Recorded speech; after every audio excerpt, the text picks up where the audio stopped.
بسم الله الرحمن الرحيم. الحمد لله رب العالمين والصلاة والسلام على سيد المرسلين. waxaan halkan ku qabanayaa maasalla magac baxdiis ilmaa oo soo baxday 2016 sanadkii ahaa sida meesha ka muuqata maansadu waa inaan magaceed wuxuu baan daaran tahay amaan dumar waxaana ay ku bilaabmaysaa sadri waliba qaadkiisa siin waliba quruxdiisa ninka soo haqalinkiisa anna maanta saacayga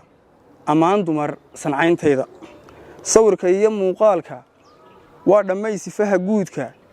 sadarrada tilmaanteeda sanka waa la guud saaray ilkihiya sinaantooda afka sida yar loo jeexay iyo dhabanka aan siimini sanca waa ka ugu fiican sagal baad indhaha xaydhka saxarli'ida moodaaye sunniyaha ku guud yaalla sida loo xardhoo yaab leh iyo sababta loo uumay masir baan ka hoosaynin maana la igu sababaynin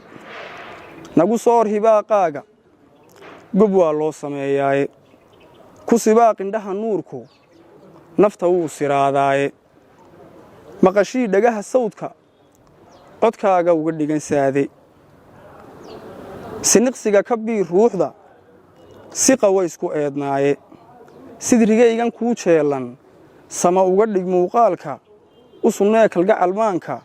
u surxiisa badan dheegga halkaad saani ugu taallo si ka fiican ugu sii dheg ha ka gu'in silmay beerka sado iyo ayaan ruuxa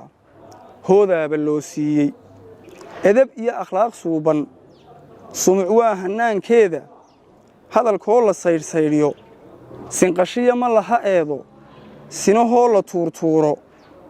socod ma la isqaadqaada salaanteeda oo keliya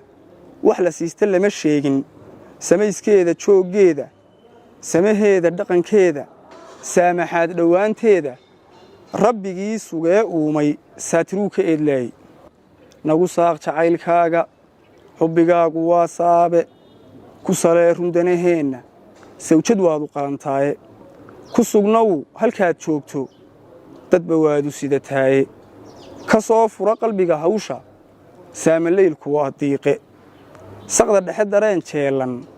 dhinaciisa soo joogso u samee nolosha xiiso xallad seeska ugu jooji halka siliska lagu taago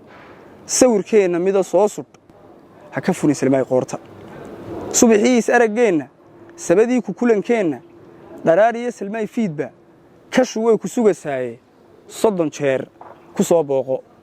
وبالله توفيق.